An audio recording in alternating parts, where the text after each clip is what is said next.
Invisible Experts Podcast. Hola a todos, muy buenos días, buenas tardes. En el capítulo nuevo de Expertos Invisibles tenemos una invitada muy especial con nosotros, que es María Isabel Irurita. Es experta en impacto y sostenibilidad en Colombia. Ha trabajado en diferentes países. Tuve el placer de conocerla en Inglaterra hace muchos años.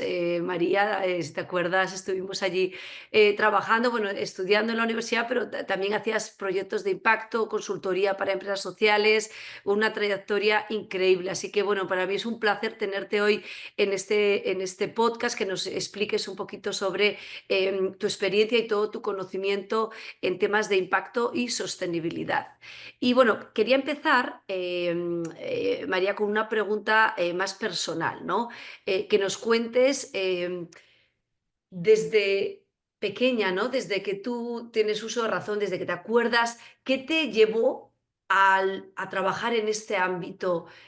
¿Cómo empezó todo? Todos tenemos una historia, ¿no? A nivel personal, desde niños, que bueno, algo que nos llamaba la atención, que nos gustaba. Cuéntanos qué le impulsó a María, ¿no? Estar en el sector en el que estás haciendo impacto. Bueno, gracias Sara por esta invitación. Qué maravilla este podcast de Invisible Experts. Me parece increíble los capítulos que ya han compartido y gracias por esta invitación. ¿Dónde está? Siempre hay algo, como dices tú, que nos empuja o una fuente de inspiración o un hecho que nos marca. ¿Dónde está el mío? Yo creo que chupado en el tetero, crecí al lado de una madre que siempre estuvo dedicada a luchar, primero por los derechos indígenas, después por el tema de la reforma agraria en Colombia. Es abogada, pero siempre trabajó por la inclusión. Creo que eso despertó en mí desde siempre. Además, acompañaba a mi madre a sus viajes en el departamento del Cauca, en Colombia, en la región pacífica también.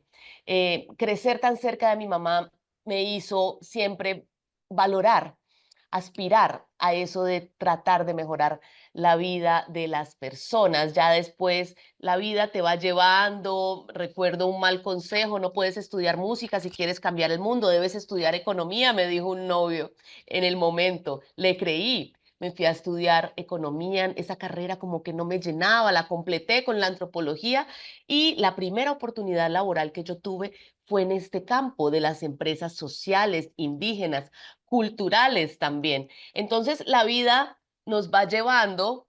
Me he encontrado diferentes mentores, mentoras también en el camino y siempre he tenido esa convicción de, si no vinimos a este mundo a trabajar por tratar de mejorar la vida de los que no tienen tantos privilegios como tenemos nosotros, entonces no es claro a qué fue que vinimos a este mundo en particular. Además, volví al país hace 10 años detrás de ese sueño de la paz, ese sueño que cada vez se nos desdibuja un poco más, ese sueño de tratar de reposicionar a este país, que dejara de ser el país de tantas cosas negativas que siempre dicen y pasar a ser el país del perdón, el país de la reconciliación, el país de las empresas sociales y de los emprendimientos comunitarios y del turismo rural, porque para eso tenemos una biodiversidad única en el mundo y unas zonas geográficas bastante bendecidas. Ese sueño también me trajo hasta acá en particular. Ay, muchas gracias, María. Y te quería preguntar, cuéntanos un poquito sobre esta trayectoria. Bueno, pues, contaba anteriormente, ¿no?, que nos conocimos en Inglaterra haciendo un doctorado, las dos en emprendimiento social. Ya llevabas muchos años trabajando como consultora en Reino Unido. ¿Cómo te ha servido toda esa experiencia que has tenido, ¿no?, de consultoría, la parte académica, y ahora en lo que estás haciendo actualmente en Colombia? Cuéntanos más sobre ello. Sí, el grueso de mi carrera profesional fueron esos años que viví en el Reino Unido también. Bueno, como te decía, empecé con un proyecto en la Amazonía ecuatoriana que muy temprano en mi carrera profesional me puso en contacto con esa figura de las empresas sociales, las empresas culturales, el emprendimiento social más general. Pero fue muy crítico haber migrado también a Inglaterra porque prácticamente todo lo que sé hacer y todo lo que aprendí sobre inclusión lo aprendí allá. Primero estuve en una organización de mujeres. Eso me ha influenciado a mí muchísimo porque desde entonces siempre trabajo desde una perspectiva de género. Después estuve al frente de un programa de integración para refugiados y personas buscando asilo. Eso me dio a mí una noción de un flagelo global que nosotros tenemos, ese de las migraciones forzadas y de los desplazamientos forzados. Eso me puso a mí los lentes de la inclusión, de la alteridad, de la necesidad de crear también mecanismos para la integración de estos pueblos que vienen es huyendo y huyendo porque temen por su vida. Eh, También manejé un proyecto de responsabilidad social empresarial que me hizo amar aún más el emprendimiento social, que no se parece tanto a la responsabilidad social empresarial, pero me ayudó también a entender las dinámicas del sector privado, cómo utilizan las empresas, algunas más eficientemente que otras, esa figura de la responsabilidad social. ¿Qué es lo que metemos en ese espectro tan amplio que se llama responsabilidad social? Y estando en ese trabajo fue que coincidí contigo, Sara, en ese clúster de investigación en empresas sociales y yo te diría, el granito llegó a mi vida y a los 32 años cuando como resultado de todas estas experiencias y de estos trabajos, llegué a la academia a dirigir una maestría en emprendimiento social en la Universidad de Londres. Yo creo haber aterrizado en la academia como resultado de una experiencia práctica en un campo nuevo o relativamente nuevo dentro de la educación formal, como el campo del cambio social y del emprendimiento social.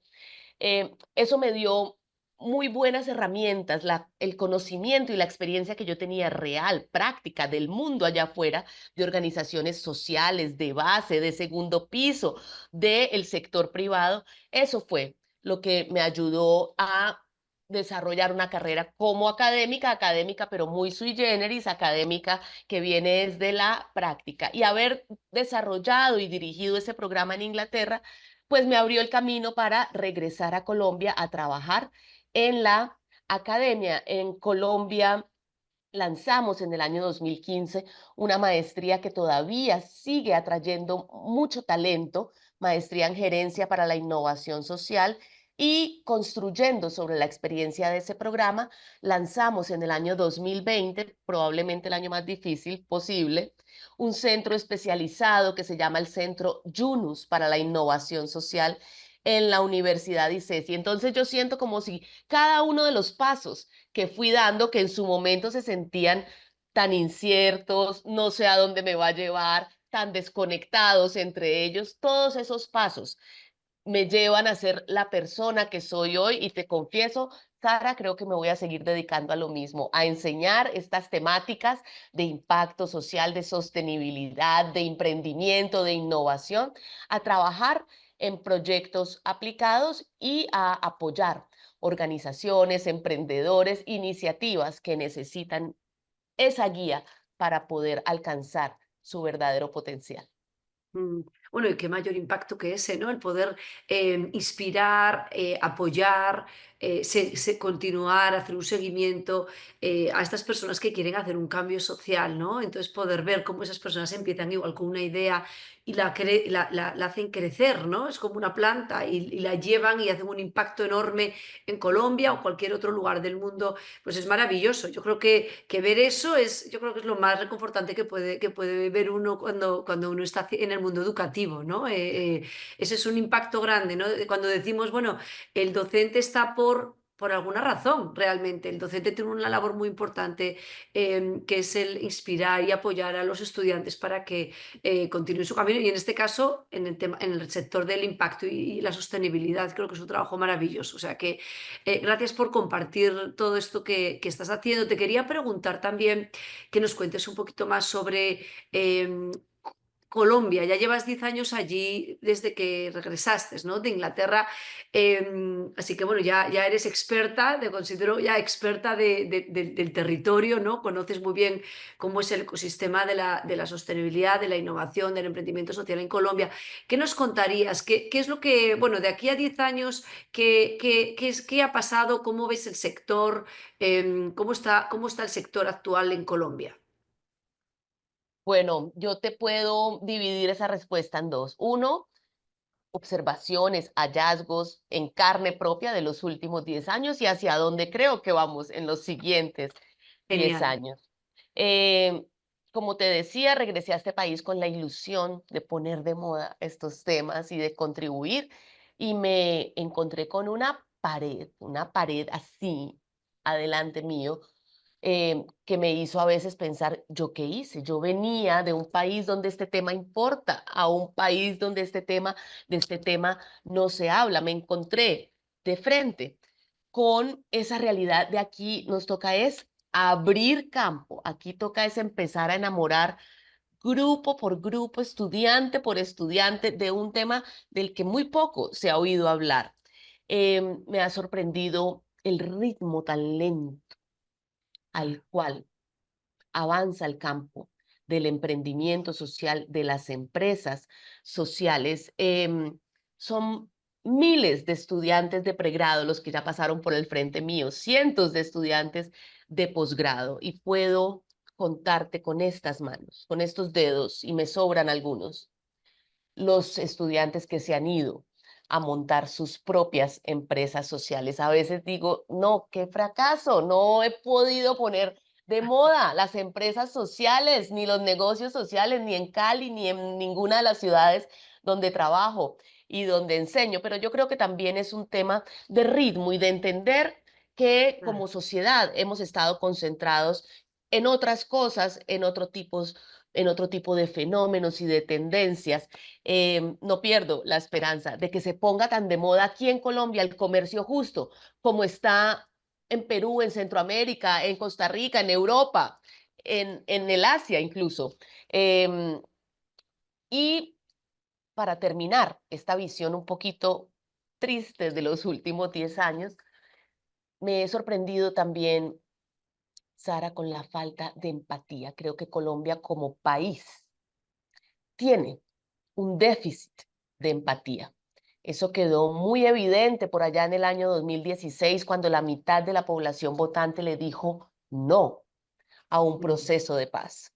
Pero eso también quedó en evidencia en el año 2021, cuando se dio un paro nacional, cuando vimos personas disparando desde sus balcones a unos muchachos que no tenían nada más que hacer sino protestar y pedir un poco de oportunidades. Creo que como país nos ha costado abrazar ese tema de la reconciliación y de las empresas sociales y del emprendimiento comunitario, porque padecemos de una falta profunda de empatía. Es una contradicción. Somos un país carismático, un país tan alegre, un país tan amoroso de alguna manera, y en el fondo nos falta mucha empatía.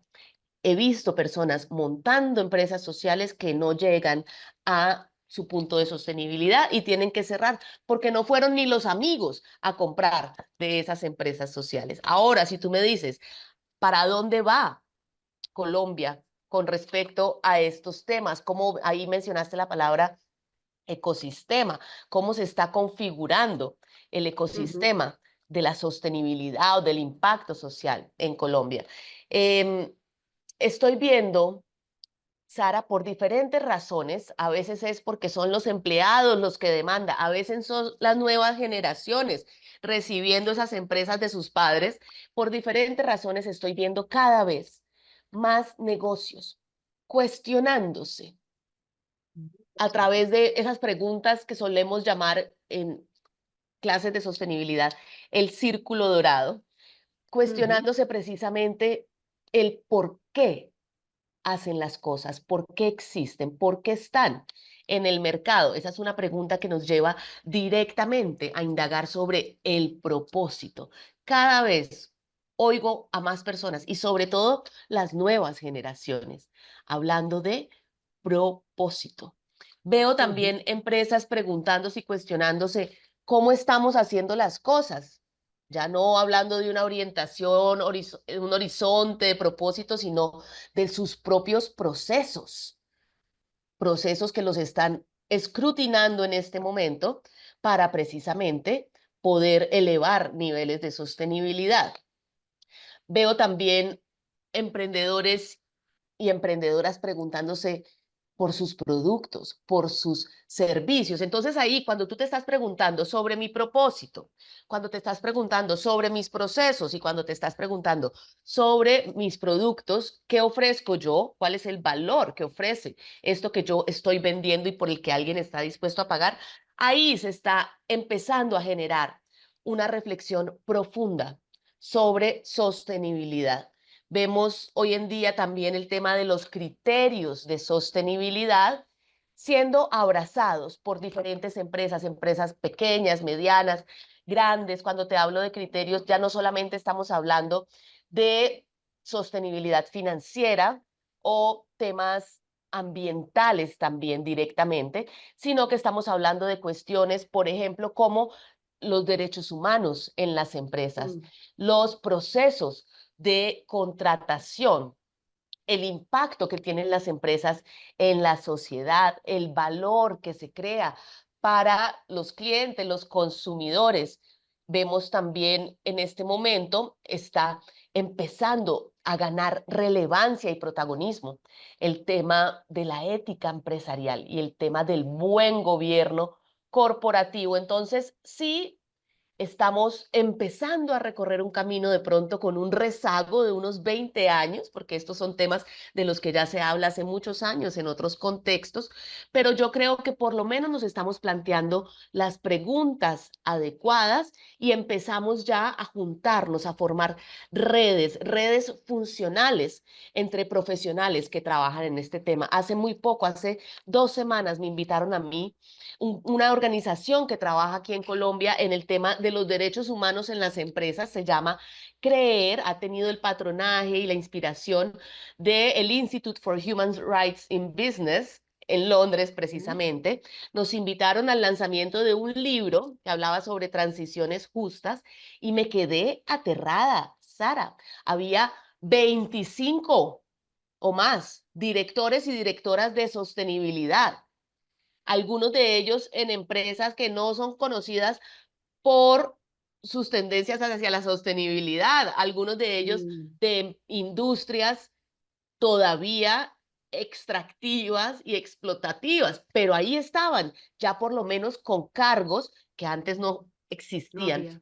He podido asesorar desde el trabajo que hago, también hacemos consultoría, la creación de departamentos de innovación corporativa, departamentos de sostenibilidad dentro de empresas muy grandes que deberían tener esto montado hace tiempos, pero apenas estamos empezando. Entonces yo creo, venimos con un paso lento, tal vez observando, tal vez tratando de entender qué es lo que va a pasar con nosotros, pero nos proyectamos hacia el futuro con este tema de la sostenibilidad y de la biodiversidad. El año pasado fue muy influyente para nosotros con la realización aquí de Pues la sí. COP16, entonces creo que empezamos a darnos cuenta del tesoro que tenemos entre las manos y empezamos, somos varios ya, sobre todo las nuevas generaciones, preguntándonos cómo llevamos este país a niveles más altos de bienestar.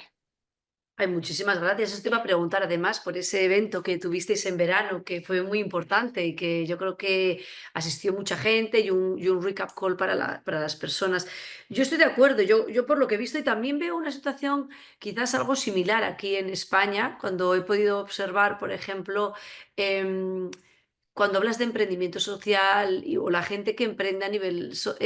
no es tanta y los que hay realmente tienen dificultades, como bien decías tú, para que la gente de alrededor les entienda, compre sus productos incluso. Pero sí que hemos visto, hace poco hicimos un estudio también sobre empresas de La Rioja.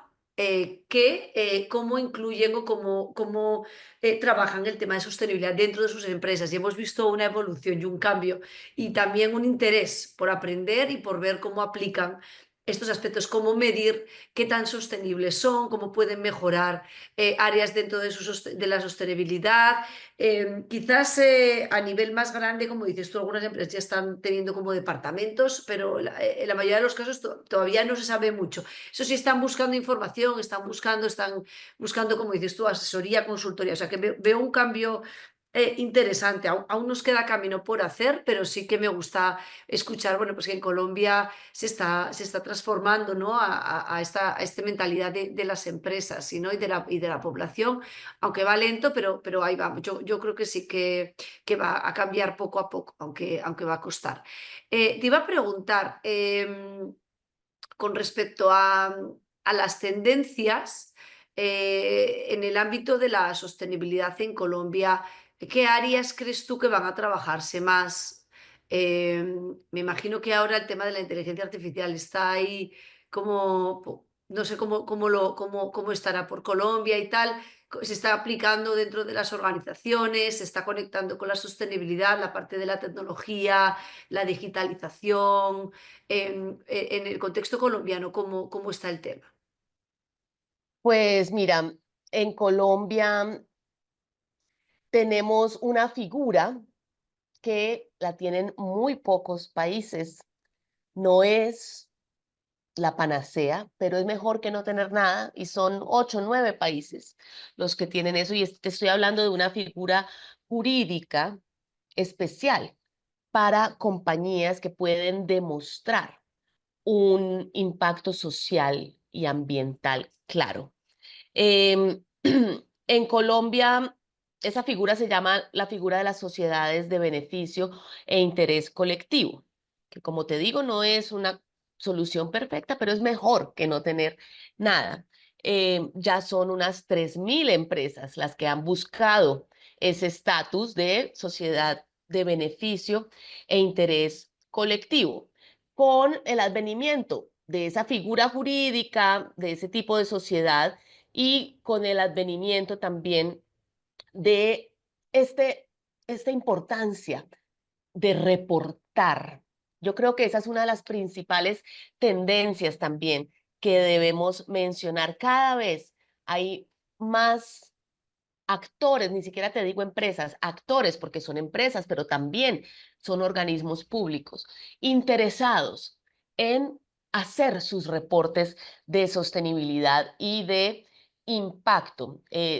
Sabemos que esto de reportar, mirar para adentro, que no es fácil, ¿eh? Sobre todo la primera vez que lo haces. Es como si yo quiero correr una maratón, lo primero que voy a querer hacer es saber cómo está mi nivel físico hoy. Y Ujú. seguramente miro para adentro y no está tan bien, ni estoy cerca de correr una maratón, pero hay que empezar por mirar para adentro. Esto de esa tendencia a reportar temas de sostenibilidad y de impacto es muy fuerte por muchas razones, porque en esa búsqueda de propósito, esos reportes ayudan a darnos una proyección estratégica.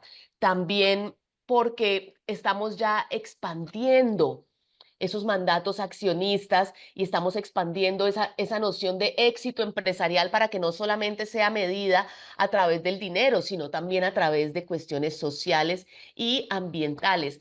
Los reportes de sostenibilidad, se sabe, fortalecen los lazos Mm. con los diferentes grupos de interés y son muy buenos para también unir a los equipos, fortalecer las culturas organizacionales. Entonces yo creo que esa es una gran tendencia. En este momento el tema de los reportes es prácticamente voluntario, prácticamente los que van adelante empujando Claro. este campo, Ujú. diciendo, listo, reportemos, pero yo creo que de aquí a 5 años vamos a ver una regulación que obligue a las empresas a reportar en estos temas. De la misma manera que hoy en día estas empresas tienen una persona encargada de temas de sostenibilidad y de impacto que hace 20 años no tenía, Estaba, exacto. ya hoy en día es muy difícil, Sara, en el 2025, encontrar una directora ejecutiva o un director ejecutivo que diga, no, no nos interesan los temas de sostenibilidad, no, No. no tenemos nada pensado sobre temas de impacto.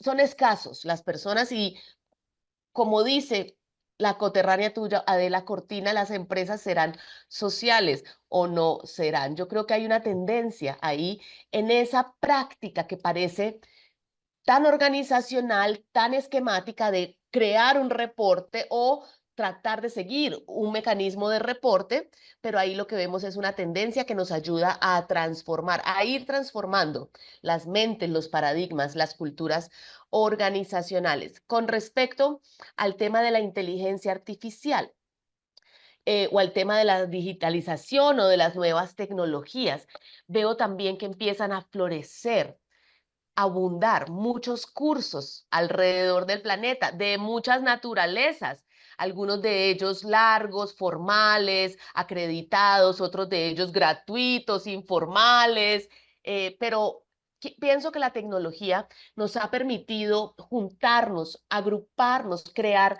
comunidades de práctica alrededor del mundo. Este concepto de comunidad de práctica me ha gustado mucho desde siempre, un grupo de personas unidos por un quehacer o Ujú. por un oficio. Y yo pienso la comunidad de práctica de las personas que trabajamos en temas de impacto social, de sostenibilidad, de emprendimiento, de innovación social, se está fortaleciendo gracias, entre otras, a estas nuevas tecnologías. Hoy Yes. en día tenemos em, maestrías virtuales, como yo, por ejemplo, que dirijo una maestría en gerencia para la innovación social. Antes era presencial, hoy en día ya permite que personas de cualquier parte del mundo de habla hispana se Puedan puedan hacerlo. meter a este programa. Entonces yo creo que si algo, la inteligencia artificial, la digitalización, en vez de amenazarnos como amenaza otros campos, en este campo nos puede ayudar a unirnos mejor, a Mm, tratar de replicar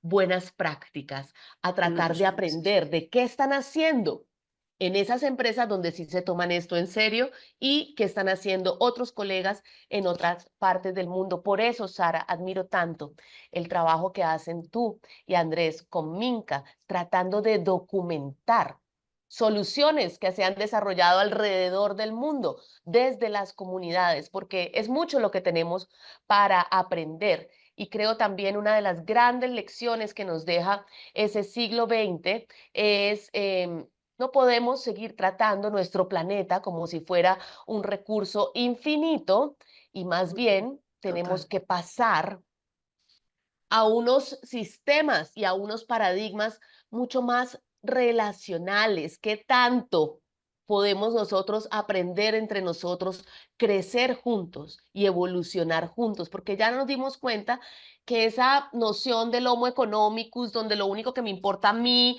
con información perfecta es mi bienestar y soy racional y tomo decisiones perfectamente informadas, eso no es verdad. Y eso nos tiene Ujú. a Total. nosotros al borde del colapso. Entonces, creo que se está dando un despertar a nivel global y creo que en ese despertar la tecnología solamente puede permitir que nos juntemos Mm. más rápido y de formas que antes no era posible para nosotros. Total. Sí, yo, a ver, yo estaba pensando, por ejemplo, y esto lo hemos hablado mucho, por ejemplo, con Andrés en Minca, ¿no? La posibilidad de esa conexión, ¿no? De accesibilidad, de conectarte con una persona de otro lugar del mundo que está haciendo un proyecto interesante, el hablar con ellos, dialogar, ver cómo se puede, bueno, cómo se puede aplicar aquí desde nuestro contexto, desde nuestra realidad, poder conversar con una persona de la India, de Vietnam, de otros lugares, ¿no? Es una riqueza brutal y la accesibilidad que tenemos ahora gracias a la tecnología, ¿no? De poder conectarnos con cualquier persona, de poder aprender y no solo, yo creo, contexto urbano, rural también. Eso nos ha ayudado mucho a acercar a estas personas de zonas rurales, de zonas más remotas, que hayan podido tener acceso a esta realidad, como dices tu formación online, a estar ahí, a hacer programas, que yo lo veo, todas las universidades ahora están trabajando y apostando hacia lo online. Sí es cierto que hay un cierto cansancio puede ser también hacia lo online, porque claro, tiene sus limitaciones, pero por otro lado muchas oportunidades, como sobre todo lo que hablas de conectar, ¿no? El conectar y el acceder a otros mundos, a otras personas, a otras realidades. Eso es algo maravilloso. Si no te quedas en tu pequeña burbuja, pues con la gente de tu entorno, ¿no? Que también es interesante, pero no llegas tampoco a entender tan global. Te quería hacer unas dos últimas preguntas, luego igual puede salir más, pero una está relacionada con Colombia y las diferentes zonas de Colombia. Colombia es un país con muchísima diversidad, muchísimas realidades. No tiene nada que ver el Cauca con Antioquia, con la zona de Cundinamarca. Entonces, te quería preguntar, en temas de sostenibilidad e innovación en Colombia, ¿qué zonas de Colombia ves que igual se está trabajando más o se discute más sobre estas temáticas y en qué zonas crees que todavía falta mucho por hacer dentro del contexto del país, ¿no? Que es enorme? Pues mira, no es muy difícil de intuir que estas empresas que te digo están abrazando estos estándares, estas formas de reportar, están en las principales ciudades, obvio, eso Ajá. nos lo podemos imaginar. Tenemos aquí un triángulo bastante virtuoso de Cali, Bogotá, Medellín, eso se puede abrir para meter también ciudades Sí, estrella como Barranquilla igual. Barranquilla, como Cartagena. Naturalmente, estas iniciativas están cogiendo más fuerza alrededor de estos grandes centros urbanos. Pero, como tú misma lo dices, Colombia, un país tan diverso, en estos temas de la sostenibilidad, los que más tienen para enseñarnos a nosotros, los que más tienen para demostrar un compromiso verdadero con la sostenibilidad, son los pueblos en la periferia, son nuestros pueblos indígenas, son las comunidades negras del Pacífico, son las comunidades de pescadores del Caribe. Nosotros tenemos que voltear la mirada hacia esos pueblos nuestros que tantas veces y en el siglo XX nos enseñaron a que esos eran otros y que esos eran los atrasados y que esos eran nosotros somos la civilización. Pues, ¿cómo te parece que de las comunidades más pequeñas, que en términos occidentales alguien podría decir comunidades pobres, en esas comunidades hay una sabiduría milenaria sobre cómo relacionarse con este planeta, cómo precisamente no entrar en una situación de explotación, sino de respeto, de agradecimiento, de reparación incluso, porque muchas veces a veces se dan los daños, se dan las prácticas, no lo pensamos y después nos damos cuenta de un daño, entonces después podemos hablar de reparación. Tenemos todavía fenómenos ambientales que no están siendo escrutinados. Seguimos hablando de pérdida de biodiversidad en un país que ya se dio cuenta que eso es nuestra fortaleza. Seguimos registrando cambios extremos de clima, inviernos en épocas que ya no tendrían por qué estar lloviendo, veranos que se alargan cuando ya debería estar lloviendo. Entonces, es un país que, por un lado, sí, tiene las ciudades. Por otro lado, mire su riqueza, mire sus más de 70 grupos indígenas, mire la relación que han mantenido con el entorno y donde yo veo mucho potencial, Sara, es en las ciudades intermedias y en las ciudades Ujú. pequeñas. Hay cantidades de ciudades que no son esas grandes ciudades de millones y millones de habitantes, que tampoco son estas comunidades pequeñitas y relativamente protegidas o aisladas, sino que están en la mitad entre la una y la otra, ciudades pequeñas, ciudades intermedias, donde naturalmente también por las dinámicas del emprendimiento familiar, que se parecen tanto a las dinámicas del emprendimiento social, pues hay muchos proyectos y donde hay mucha conciencia y mucha solidaridad. Entonces, yo creo tenemos un panorama heterogéneo, pero promisorio por donde lo miremos. Interesante, María. La verdad que sí, me gusta mucho lo que comentas y ya me estoy imaginando esas ciudades intermedias en Colombia, cómo se están moviendo y qué están haciendo, ¿no? Y ahí es el potencial. Yo creo que ahí veremos en estos años cómo van evolucionando y cómo van saliendo, ¿no? Nuevos proyectos y nuevas ideas ahí. Ojalá lo veamos y bueno, ya nos contarás más sobre ello. Y la última pregunta que te quería hacer era, para esas personas que escuchen el podcast y que quieran involucrarse en este sector de impacto y sostenibilidad, ¿qué consejos les darías para aprender, para estar involucrados? Dentro de este sector de sostenibilidad e impacto. Bueno, ahí obviamente no soy objetiva porque estoy al frente de un programa, un programa de maestría que enseña sobre estos temas que hoy en día se puede hacer desde cualquier parte del país. Entonces no soy objetiva, te voy a decir, fórmense, estudien maestría en gerencia para la innovación social o Of un course. programa parecido en la Universidad ICESI. También tenemos un programa interfacultades de maestría en sostenibilidad. Entonces hay que empezar por empaparnos. La maestría no es la única forma de aprender de estos temas. También se pueden oír este tipo de podcast. La importancia que yo le veo a plataformas como esta de Minca y este podcast de Invisible Experts es que ya lo sabemos, la innovación social, una de las formas como viaja más efectivamente es a través de la réplica. Oír, aunque tú no lo creas, qué hacen en estas comunidades, allá donde ustedes van, en Tailandia, en Malasia.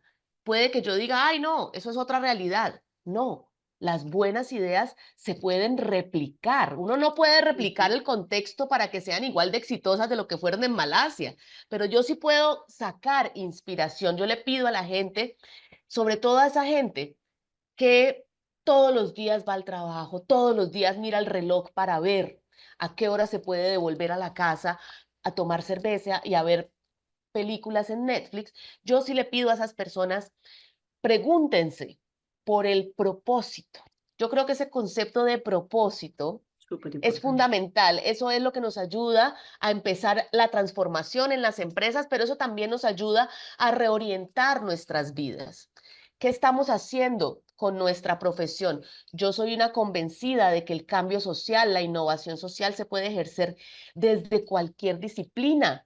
Eres ingeniero, eres estadista, eres maestra de un jardín infantil, eres cantante, desde todos los caminos de la vida se puede transformar, mejorar un poco este mundo. Pero hay que hacerse primero una pregunta fundamental sobre cuál es el propósito. Para Total. estos temas de encontrar propósito, buscar propósito, inspirarme, recomiendo también muchísimo el trabajo de una persona que a mí me ha inspirado mucho a lo largo de los años y es el profesor Mohamed Yunus, Ujú. ganador del Premio Nobel de Paz del año 2006 por su gran invento el microcrédito y desde entonces dedicado a una nueva agenda, la agenda de los negocios sociales. Él dice un vehículo, este de los negocios sociales, para ayudarnos a transitar a un futuro sin hambre, sin pobreza, sin desempleo y sin contaminación. Ese libro que se lo recomiendo, más no se los puedo recomendar, se llama El mundo de los tres ceros. Ujú. Cero pobreza, cero contaminación, cero desempleo. Por donde sea que quieran empezar, bien, voy y me compro un libro y empiezo a preguntarme temas de propósito. O bien, busco Ujú. asesoría en este centro especializado en la Universidad ICESI, donde me pueden dar una orientación. O bien, voy y me preparo para reorientar mi carrera y para estar bien equipado para transformar el mundo, que no es una tarea nada sencilla, tú lo sabrás bastante bien. Total.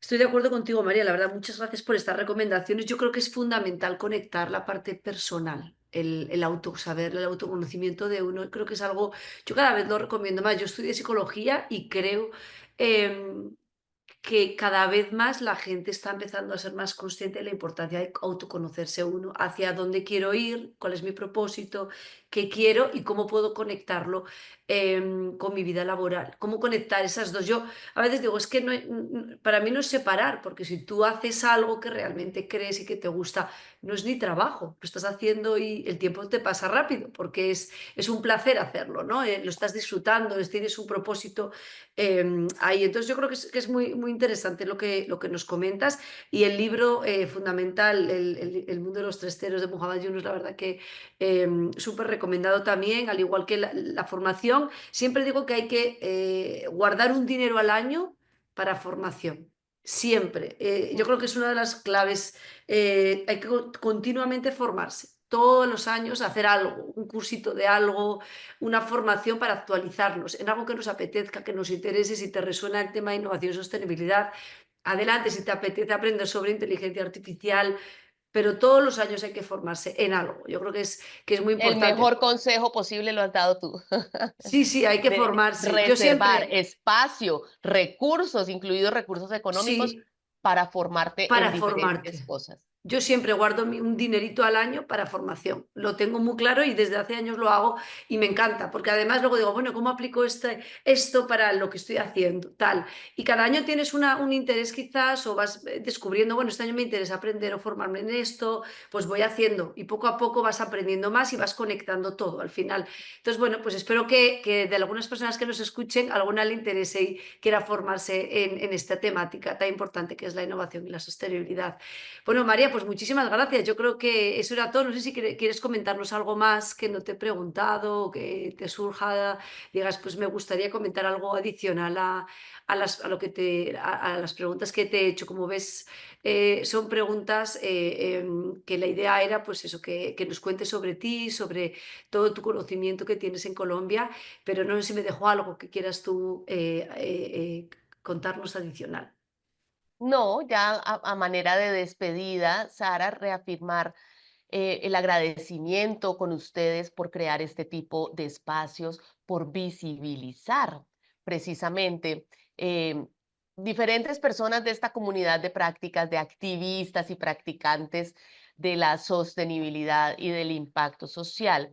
Yo estoy convencida que la humanidad prácticamente entera se puede dividir en dos. Por un lado, esas personas que simplemente van por la vida sin pensar, sin cuestionarse y capaces de pasar por encima del sufrimiento de los otros. Y creo que hay otra mitad de personas que son incapaces de pasar por encima tanto del dolor de la sociedad como del planeta. Y yo creo que las personas que llegaron hasta este podcast, que están oyendo este capítulo, pertenecen a ese segundo grupo, porque de lo contrario estarían haciendo otra cosa y no estarían oyendo esto en su tiempo libre. Entonces, para esas personas que son parte de esa mitad que decide hacerse cargo y no esperar que las soluciones vengan, sino ser yo quien propone una solución a tantos problemas que tenemos, desde mi profesión, desde lo que yo sé hacer, para esas personas les digo, este puede ser el empujón que ustedes estaban buscando, esta puede ser esa luz que se prende para decir, puedo yo ser agente de cambio, voy a aprender de este tema, voy a formarme y voy a buscar más inspiración a través de plataformas como esta. Muchas gracias a ti y seguimos en contacto. Larga vida a este podcast de Invisible Experts. Muchísimas gracias y gracias a ti por participar. La verdad que me encanta tu trabajo, María. Ya sabes que llevamos muchos años y te sigo todo lo que haces y todo el impacto que estás creando en Colombia. Una gran admiradora del trabajo. Así que felicitaciones desde aquí y que sigas construyendo y creando como siempre. Hasta pronto. Espejo total de tus palabras. Pienso exactamente lo mismo de ustedes. Un abrazo, amigos. Abrazo. Hasta pronto.